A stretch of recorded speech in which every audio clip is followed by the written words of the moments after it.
Hello, beautiful listeners and viewers, and welcome to the breakfast show this morning on VO Ultimate FM. It's another beautiful Wednesday morning, the 12th day of January 2022. Although it's just day 12, but it feels like we've had like 45 days already in this month. No wonder they said January has like 120 days. I'm already tired of January, honestly. Like since we shout Happy New Year, it's still 12. I'm tired already. I don't know about you, but I'm tired. I can't just wait for this month to be over already. But then it's another beautiful, beautiful Wednesday morning. A day to chase your dreams, a day to go after your goals and do those things that you've always wanted to do. My name is Mercy Kata, your host as usual. Do well to join us live on Facebook at VO Ultimate FM. Like our page to get notified anytime we're live to be part of all our programs. You can also follow us on Instagram at Official Ultimate FM and YouTube at Ultimate FM. The newspaper headlines for this morning will be coming to you right after this short commercial break. Do stay connected.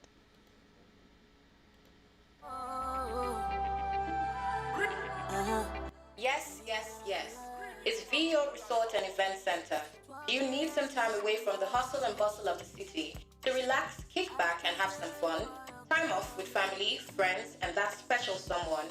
You have an event and need a beautiful accommodating space to host your guests?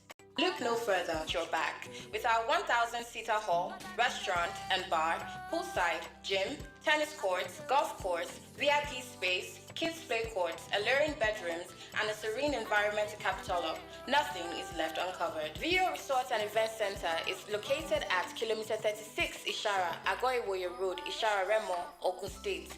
Telephone 081 687 09103, 090 416 26640, and 091 374 23830. With VO Resort and Event Center, you've made the right choice.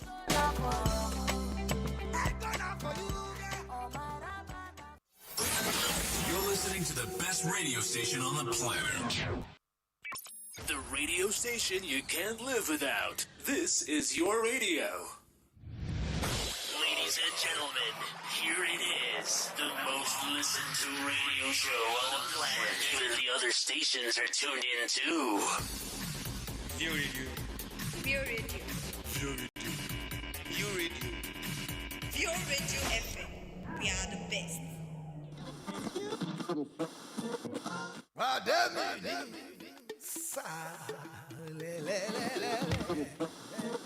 One day, come on, leave this radio for me now. I enjoy this View Radio. Kai gida leave for me for View Radio. Wallahi me I dey enjoy am for me. Haji ko na gode. Hello, give me the full volume of this FM. I'm enjoying this View Radio.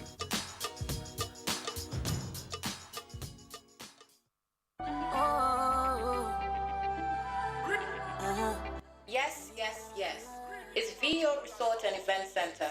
Do you need some time away from the hustle and bustle of the city to relax, kick back, and have some fun? Time off with family, friends, and that special someone. You have an event and need a beautiful accommodating space to host your guests? Look no further. VO Resort and Event Center has got your back. With our 1,000-seater hall, restaurant and bar, poolside, gym, tennis courts, golf course, VIP space, kids play courts, alluring bedrooms, and a serene environment to cap it all up, nothing is left uncovered. VO Resort and Event Center is located at kilometer 36 Ishara, Agoiwoye Road, Ishara Remo, Ogun State. Telephone 081 687 09103, 090 416 26640, and 091 374 23830. With VO Resort and Event Center, you've made the right choice.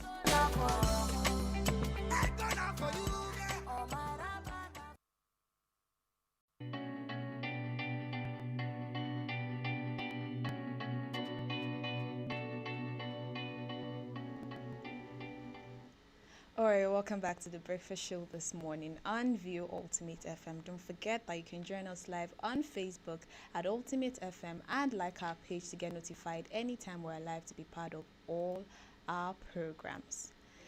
On the headlines this morning on the Vanguard newspaper, Obaseki vows to deliver more projects in 2022.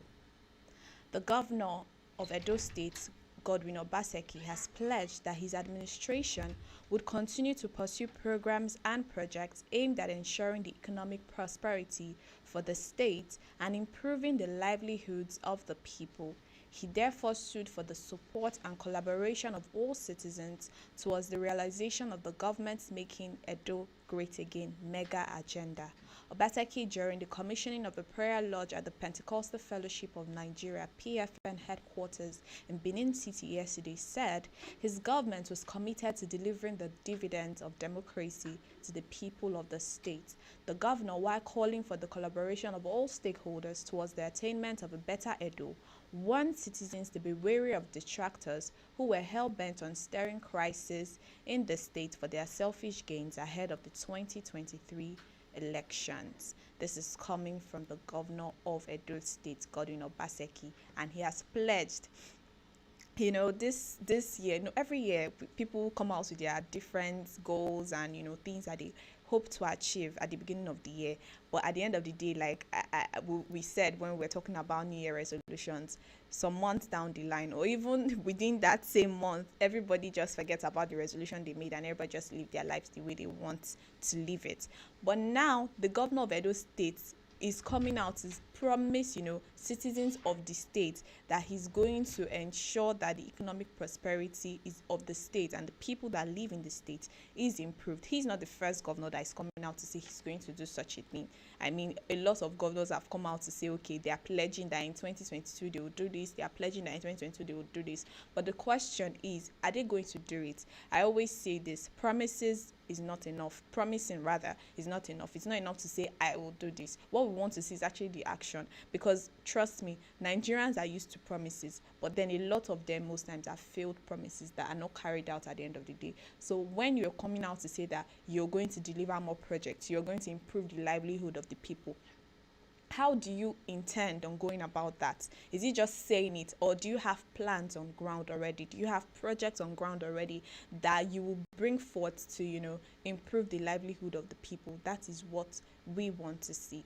Still on the Vanguard newspaper, 2023 declaration, Umahi demonstrating his democratic rights, says Ikpeazu.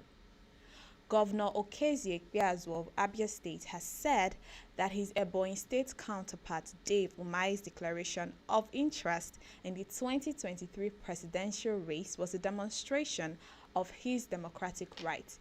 Okezie, who was responding to Governor Umahi's declaration, said every Nigerian who possesses the requisite qualifications had rights to aspire for any political office of one's choice. Governor Ikpeazu, who spoke through his chief press secretary Onyebuchi Ememanka, wished Umahi well in his new political ambition. His words: Governor Okezie Ikpeazu believes that every Nigerian who is qualified has a right to run for any office in the country, including the presidency. Governor Umahi has exercised his democratic rights. In as much as some people might not like this statement, let's not deny the fact that it's actually completely right. Trust me, he is right. Every Nigerian, if you have met all the qualifications, you have the right to come out and say, okay, you want to run for president or you want to run for a government office come 2023. Nobody has the right to stop you. And this is one of the reasons why I am surprised that up until now, a lot of youth, a lot of young people have still not come out to say, okay, I want to run for this office in 2023. I want to run. Is it that people are scared? Is it that something is happening? We really do not know, because we are the same people, during the NSAS protest that turned out to be, a protest for bad governance as well. We're the same people that said we don't want these people that have been ruling us for quite a number of years to still come back and rule us again. We are tired. We want fresh faces. We want people that will do something different, not the same way. But still, it's 2022. A year plus, it's not even more than a year and some months to the 2023 general elections. And still, we have still not seen a lot of young people, the same young people that said we want something different. We have not seen a whole lot of them come out to declare their intentions of running for one office or the other. Everybody just sits back and say we want good governance. But are we not the ones that should be giving ourselves this good governance? if any good can come out of Nigeria, it has to come from us, the people that are tired of the status quo in code, the people that are tired of the way that the country has been run for, quite a number of years. We are the same people that can still come out and say, okay, we want something different. If we don't come out, trust me, nothing is going to happen. That's just the way it is. It's going to be like the same thing. We're just going to keep recycling the same leaders over and over again until we come out and say we want a change. And the change has to start from us declaring that we have an interest in that office. We think we can rule our people. That is when the change will actually happen. On the Vanguard newspaper as well, bandits kill 3, abduct 13, set tents ablaze in Katsina. 3 persons were reported to have been killed, 13 abducted, while 5 sustained gun wounds when bandits attacked an illegal gold processing site located at Bakin Korama of Magama village in Jibiya local government area of Katsina state recently. Chairman of the Magama gold dealers, while confirming developments, said they came in the night around 10 p.m. There were about 60 of them. They set our tents on fire, killed 3 persons, wounded 10, and went away with 13 people from our settlement. Another dealer identified as Sani Mohammed also noted that out of the 3 killed by the bandits, 2 are from Jibiya, while the identity of the third could not be identified as no means of identification was found on him. A very, very sad story this morning coming from Katsina State, where bandits have attacked again. Recently, these bandits were declared as terrorists, and we do hope that with this declaration, it's not just going to be a mere declaration. It's actually going to be a call to action for our armed forces.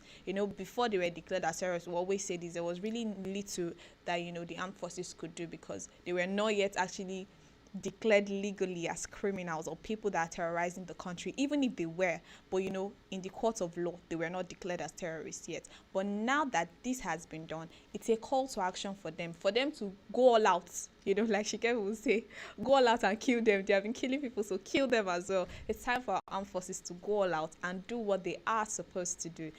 These killings have to stop. They have attacked again in Katsina State, and only God knows which state or which local government or which village they're going to, attack next. We do not want to see this. We do not.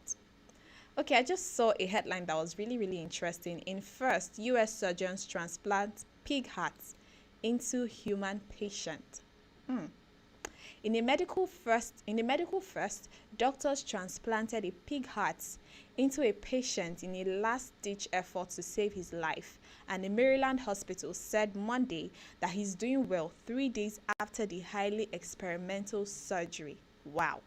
While it's too soon to know if the operation really will work, it marks a step in a decades-long quest to one day use animal organs for life-saving transplants.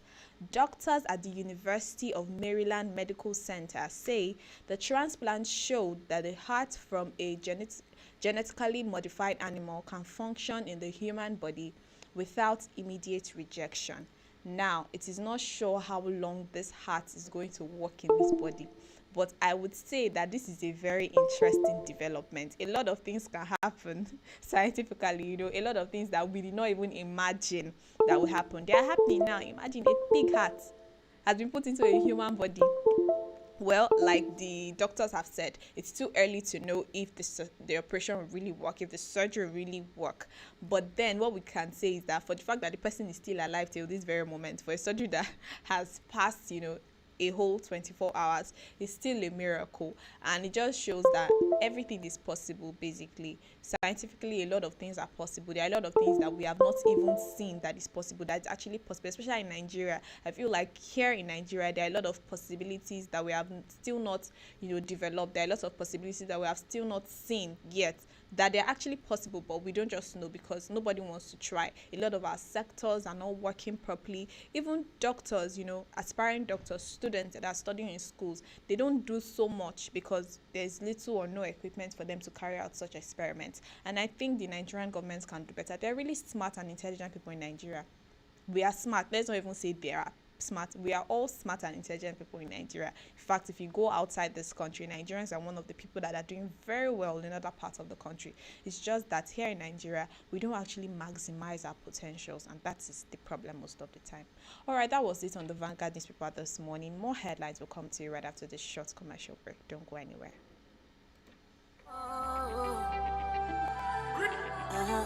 Yes, yes, yes. It's VO Resort and Event Center. Do you need some time away from the hustle and bustle of the city to relax, kick back, and have some fun? Time off with family, friends, and that special someone. You have an event and need a beautiful, accommodating space to host your guests?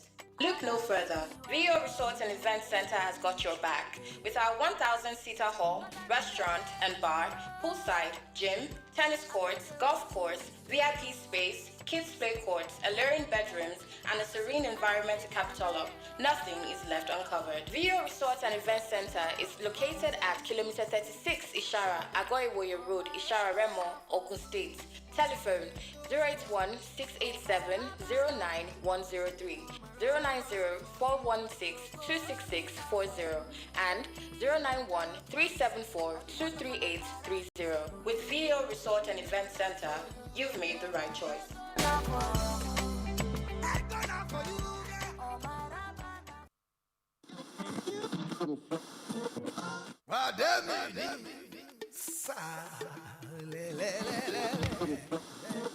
One day, come on, leave this radio for me now. I dey enjoy this VO radio. Hey, gida leave him for me for pure radio. Wallahi, me I dey enjoy am for me. Haji ko to na gode. Hello. Give me the full volume of this FM. I'm enjoying this view radio.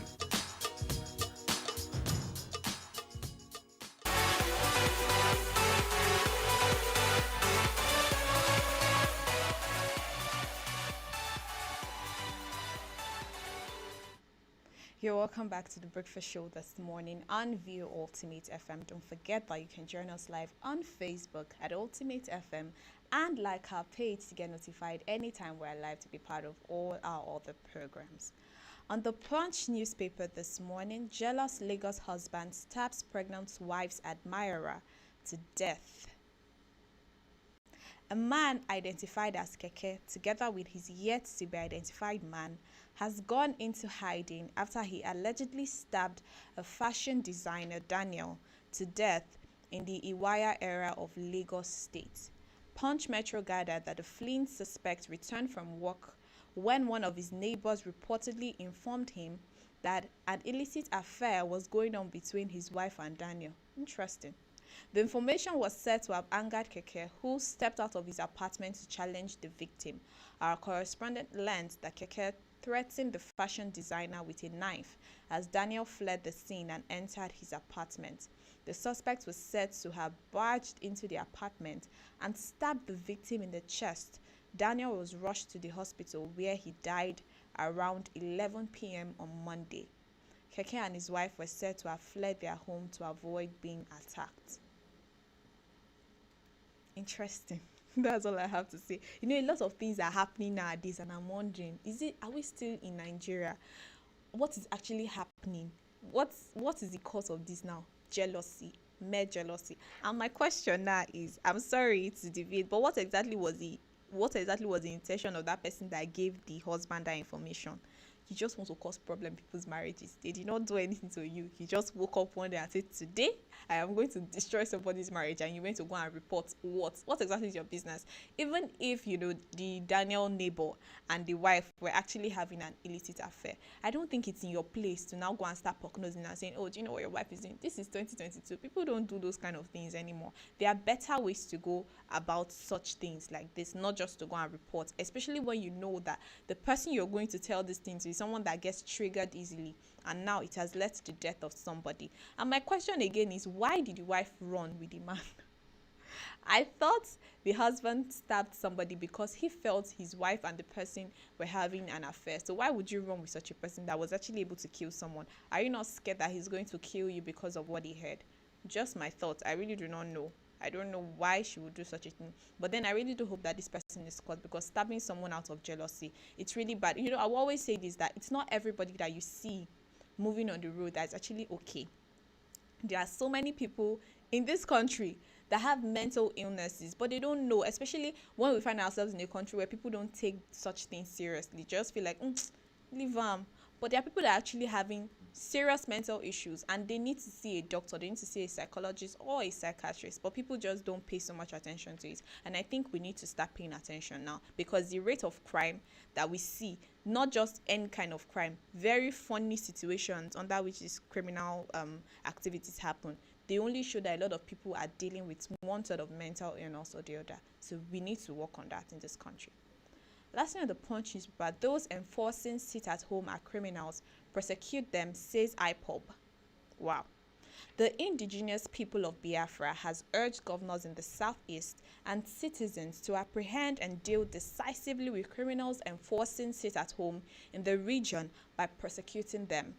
This is as the group alleged that senseless shooting witnessed in Enugu on Monday was carried out by miscreants recruited by politicians whose stocks in trade was the spilling of innocent blood.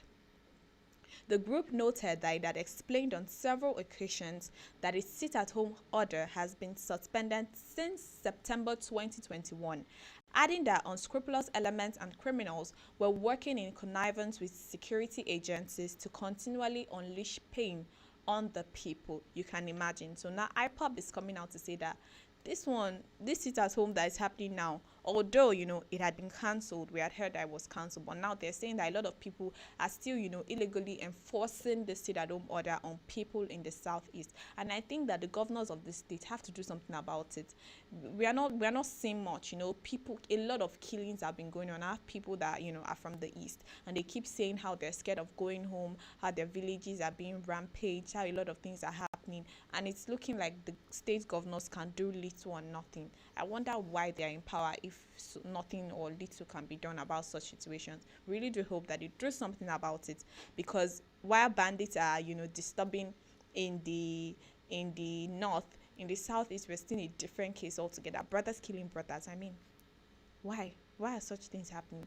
The state governors need to look into this and make sure that they punish people that are caught doing such a thing, because it's beginning to look like they are even scared of doing anything to these people. Probably they have some sponsors that they don't want to harm, or they don't want to do anything to them, but it shouldn't be so. They need to do something about it.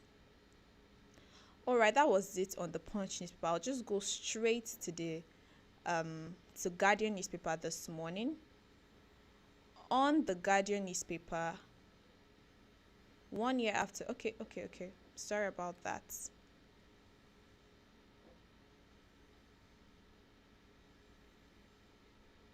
All right, on the Guardian newspaper, Huriwa alleges sabotage in Southeast security. The Human Rights Writers Association of Nigeria has alleged that sponsors of violence were increasingly sabotaging the security of Southeast region. It's just exactly what I was just saying. It urged representatives of Imo West Senatorial District, Rochas Okorocha, to submit his findings to the National Security Advisor and the National Assembly Committee on Public Petitions on Financiers of Insecurity in the Southeast. In a statement issued yesterday in Abuja by its national coordinator, Emmanuel Onwubiko, the group said the World Igbo Council and the political elites in Southeast need to make use of the newly promulgated Nigeria Police Act 2020 to hire private forensic investigators to unravel rising instability and insecurity in the region. Indigbo in the diaspora need to collaborate with Igbo at home to unravel the groups or individuals sponsoring violence in Igbo land. Like what I just said, with the previous headline, it's beginning to look like these people have people that are actually sponsoring them, and so it's beginning to look like the armed forces in the state and even the state government is actually scared of doing anything about it because they don't want to tamper with their bosses. I really do not know if that is the case, but that is what it's beginning to look like, because if little can be done up, these people just kill anybody at will and nobody says anything about them. All the people that have been killed so far in the southeast, it's looking like nobody has been caught, nobody has been brought to book. We have not heard anything about any court case or anything. Everybody's just keeping quiet about it, so people are just dying. It shouldn't be so. If these people have sponsors, their sponsors should be exposed and they should be brought to book. as well. That is what we want to see. All right, lastly, on the Guardian newspaper this morning, $130 million fraud. Court remands Saipem MD Peviana Chinakwe in Port Harcourt prisons. Wow. The Rivers State High Court has remanded the managing director of Saipem Contracting, Mr. Walter Peviana, and Kelechi Sinte Chinakwe in Port Harcourt Correctional Center over an alleged conspiracy to cheat with intent to defraud the government of Rivers State of the sum of $130 million being advance payment for the construction of the OCGT power plant in Port Harcourt. Wow. Wow, that is where this news ends. But I'm just happy that they were caught, first off, and I'm happy that the case actually got to court. $130 million US dollars. It's not small money. Oh. These people just feel like they can just come and loot, take money, steal money, and nothing is going to be done about them. I'm happy that something like this is happening, and then it should not just end there. The case should be, it should be finished, and they should be brought to book. Justice should be served, and everything should be settled. And it's not just in Rivers State alone. Things like this happen in almost every state in Nigeria. It's just that a lot of people don't get caught, or a lot of times people don't talk about the cases. But then I think more of this should be done, and they should actually be, they should be judged for their offenses appropriately, regardless of their status or wherever they are in the society. That's just my take on it. All right, that was it on the headlines this morning. Our hot topic for this morning will be discussed right after this break. Don't go anywhere.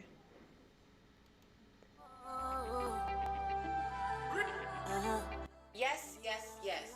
It's VO Resort and Event Center. Do you need some time away from the hustle and bustle of the city to relax, kick back, and have some fun? Time off with family, friends, and that special someone. You have an event and need a beautiful dating space to host your guests? Look no further. VO Resort and Event Center has got your back. With our 1,000-seater hall, restaurant and bar, poolside, gym, tennis courts, golf course, VIP space, kids play courts, alluring bedrooms, and a serene environment to capital of, nothing is left uncovered. VO Resort and Event Center is located at kilometer 36 Ishara, Agoiwoye Road, Ishara Remo, Ogun State. Telephone 081-687-09103, 090-416-26640, and 091-374-23830. With VO Resort and Event Center, you've made the right choice.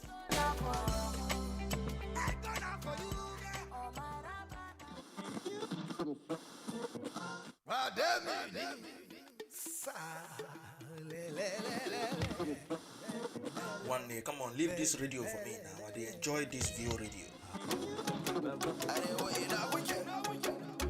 Hey, gida leave him for me for PO radio. Wallahi, me I dey enjoy them for me. Haji ko to na gode. Hello. Give me the full volume of this FM. I'm enjoying this view radio.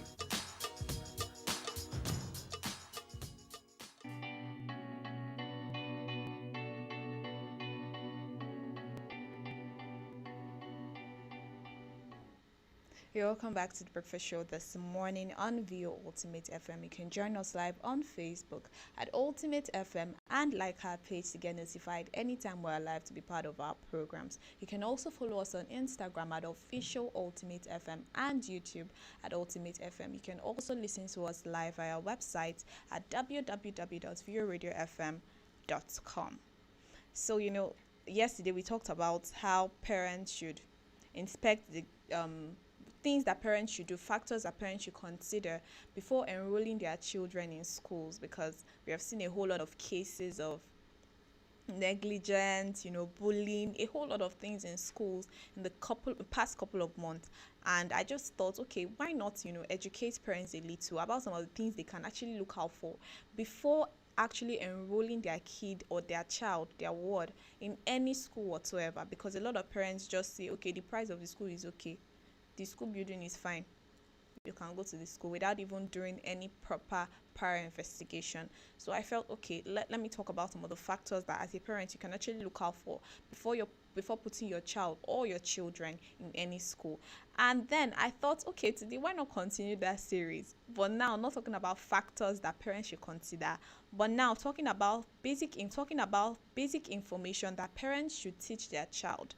Now this does not actually apply to older kids, because those ones, they will actually know the kind of information I'll talk about now. I'm talking about younger kids from the ages of probably 3, 4, 5, till like 10. Some of the informations that they should know about their parents. Because trust me, we live in times where children are being kidnapped from school. A lot of things are happening. And some children, when you ask them, okay, where's your house? What's your home address? They don't know. What's the name of your mom? They don't know. What's the name of your dad? They don't know. So and you'll be wondering, how am I supposed to help this child out? But thank God that we are in an age where children are becoming very smart.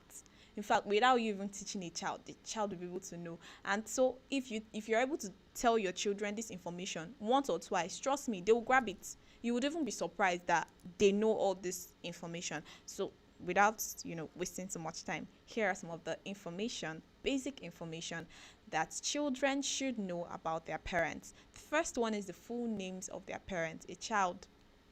A little child should be able to, when they ask what the name of your parents, you should be able to know that, okay, this is my mom's name and this is my dad's name. Full name, not just saying my daddy's name is John. There are lots of Johns in the world. So you can actually, teach your children both you and your husband's full name. Let them know it, so that when they ask them outside, what's the name of your mom, the child will be able to confidently articulate the name of their parents, so that in case they find themselves in any form of trouble or any form of situation, you will be able to be reached out through your name. Another thing that a child should know is their own full name. It sounds funny, but I've seen children that you ask them their name and they don't know. Why would we not know? I'm sorry, I'm laughing. That's why I say I'm not talking about the older kids now, because older kids will definitely know this. I'm talking about children from 3. It's never too early to start teaching them. Let them know their full name. Don't just say your name is Natasha or your name is Peace or Joy. Joy who? They should be able to know their surname inclusive. In fact, no matter how difficult the surname is, teach them bit by bit. They will learn it. Children are really smart, like I said.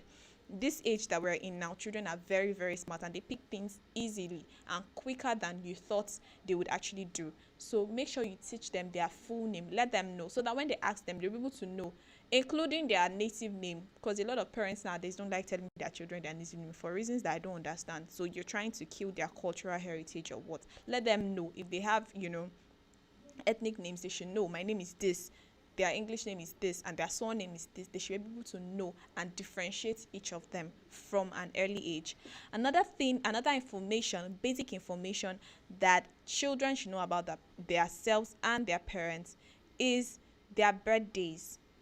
You should know your mom's and your dad's birthday. So parents should be able to tell the children that my birthday is so day. Funny enough, let's be honest, even as adults, sometimes we forget our birthdays. But when you tell your kids these important dates in your life, and even their own birthdays, not just yours now, but their own birthdays as well, because you don't expect them to just know that today is their birthday without you telling them. When you tell them their own birthdays and your own birthdays, as well as their fathers or their mothers, whatever, their birthdays, they'll be able to even remind you that, mommy, today is your birthday, because they think quicker most times, because parents will have a whole lot of things to do. They have to go out and hustle for the family, go to work, do this and that, and sometimes they end up forgetting. But children will be able to remind you and say, okay, today is your birthday, and mommy, today is my birthday. Just on a lighter note. Another thing they should know is the phone number of their parents. Very important. I remember, when I was in school and I used to cram the number. My mother, she has numerous numbers, and then you have to cram all the numbers, so that in case one is not reachable at that particular time, you're able to call the second one.